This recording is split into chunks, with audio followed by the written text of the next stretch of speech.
Hi കൂട്ടുകാരെ, നമസ്കാരം, സുപ്രഭാതം. ഇന്ന് ജൂലൈ 31 വ്യാഴാഴ്ചയാണ്. നാളെ ഓഗസ്റ്റ് മാസമാണ്. അപ്പോൾ എല്ലാവർക്കും സുഖമാണല്ലോ. ഇത് ഈ സുപ്രഭാതം വെളുപ്പിനെ ഞങ്ങൾ 3 മണിയായപ്പോൾ എഴുന്നേറ്റ് കാര്യങ്ങളെല്ലാം നടക്കുന്നു. ഇത് ഞങ്ങളുടെ അടുപ്പാണ്. ഞാൻ പറയാൻ വന്നത്, റബ്ബർ തോട്ടത്തിൻ്റെ സമീപത്താണല്ലോ ഞങ്ങളുടെ വീട്. ഈ റബ്ബർ തോട്ടത്തിൽ ഈ ഇന്നലെയൊക്കെ 2 ദിവസം വെയിൽ വന്നു കഴിയുമ്പോഴത്തേനും റബ്ബർക്കാ പൊട്ടുമ്പോൾ 2 സാധനം പുറത്ത് വരും. ഒന്ന് തോട്, 2 റബ്ബർ കുരു.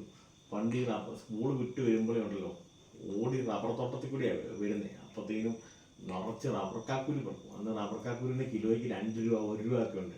അത് കൂട്ടി വെച്ചാണ് സൈക്കിൾ എടുക്കുന്നത്, സിനിമയ്ക്ക് പോകുന്നതൊക്കെ. അത് കാരണം ഇപ്പോൾ റബ്ബർക്കുരു വെക്കുന്ന സംവിധാനങ്ങളൊന്നും ഇല്ല. പക്ഷെ അതിൻ്റെ തോട് എൻ്റെ പോന്ന് കൂട്ടുകാരെ, അത് ഗ്യാസിനേക്കാളും വിറകിനേക്കാളും ഒക്കെ സൂപ്പറാണ്. ഒരു കൈ തോടുണ്ടെങ്കിലുണ്ടല്ലോ, നമുക്ക് കഞ്ഞി വെക്കാം, കറി വെക്കാം, എണ്ണ വെക്കാം, എല്ലാ സംഭവം വെക്കാം. നല്ല ചൂടാണ്, ഭക്ഷണത്തിന് നല്ല രുചിയുണ്ട്. ഇതെല്ലാം എടുക്കുന്നുണ്ടോ. ഞങ്ങളുടെ അടുപ്പുമ്പോതിൽ ഇന്നലെ ഞങ്ങൾ പിറക്കി കൂട്ടിയ തോടാണ്. ഇനിയിപ്പോൾ എല്ലാവർക്കും തോട് പിറക്കാനൊക്കെ നാണക്കേടാണ്. അത് പിള്ളേർക്ക് നാണക്കേടാണ്. ഞങ്ങൾ പിറക്കി കൊണ്ടുവരുന്നുണ്ടോ നിറച്ച് തോടാണ്. ഉണ്ടോ, അവർക്കാക്കുരുവിൻ്റെ തോടാണ്. അവരെ ഉണ്ടല്ലോ അടുപ്പിലോട്ട് അങ്ങോട്ട് ഇടണം. എന്നാ തീയാന്നറിയോ, ചിരട്ട കത്തുന്നപോലെ കത്തും. ചടിയിൽ നിന്ന് കറി വേകും, കഞ്ഞി വേകും, എല്ലാം വേകും.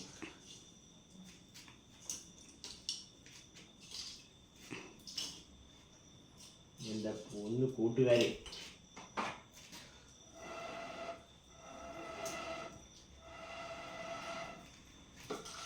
ഇനിയുണ്ടല്ലോ ഇനി ഇവനൊരു കത്തങ്ങോട്ട് കത്തും.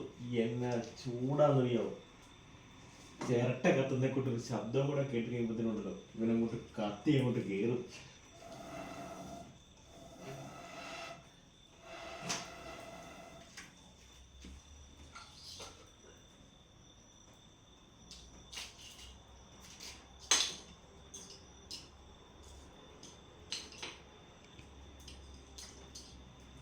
കേട്ടോ, ഇനി അവരങ്ങോട്ട് കത്തി അങ്ങോട്ട് കയറിയാണല്ലോ ചടയിൽ നിന്ന് കഞ്ഞിയാകും.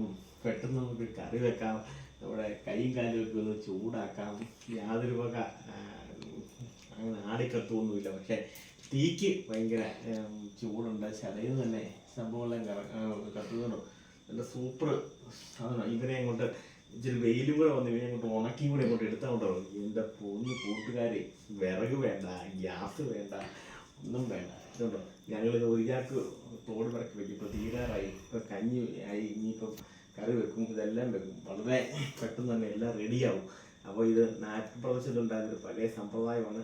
അടുപ്പിൻ്റെ ചുവട്ടിലെല്ലാം കൂടെ കൂട്ടി വെക്കും, തോടെടുക്കും, അടുപ്പിലോട്ടിടും. പെട്ടെന്ന് കഞ്ഞിയാവും, കറിയാവും. ഗ്യാസ് വേണ്ട, വിറക് വളരെ ലാഭിക്കാം. ഇങ്ങനെയെല്ലാം ഉണ്ട്. അപ്പം ഇന്ന് പരിചയപ്പെടുത്തിയതേ ഉള്ളൂ. അപ്പോൾ എൻ്റെ എല്ലാ കൂട്ടുകാർക്കും സുപ്രഭാതം നേരുന്നു. ഹായ്.